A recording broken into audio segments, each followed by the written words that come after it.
আজি মানে আজি পুৱতি নিশা প্ৰায় 2টামান বজাত এই যিখন ভাঙ্গাৰ পাৰ যিখন হাৰাং নদীৰ ওপৰত যিখন ব্ৰিজ আছিলে লোহাৰ ব্ৰিজ আছিলে ব্ৰিজখন কলাপছ কৰিছে।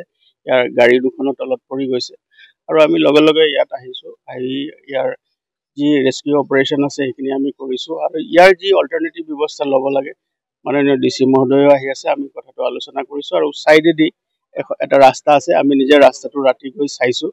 যদি ল'ৰা ছোৱালী যিসকলে স্কুললৈ যোৱা ল'ৰা ছোৱালী আছে বা কলেজলৈ যোৱা যিখিনি ল'ৰা ছোৱালী আছিলে তেওঁলোকে আৰু যিখিনি ব্যক্তিগত বাহন সৰু গাড়ী সেইখিনি যাব পাৰিব।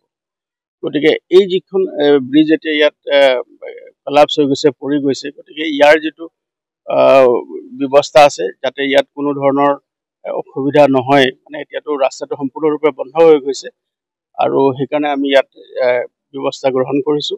তাৰ লগত ডিচি মহোদয়ও আহি আছে। আমি গোটেইটো আলোচনা কৰি তাৰ কাৰণে যি বিহিত ব্যৱস্থা ল'ব লাগে আৰু ৰাইজৰ সুবিধাৰ কাৰণে যিখিনি কৰিব লাগে সেইখিনি আমি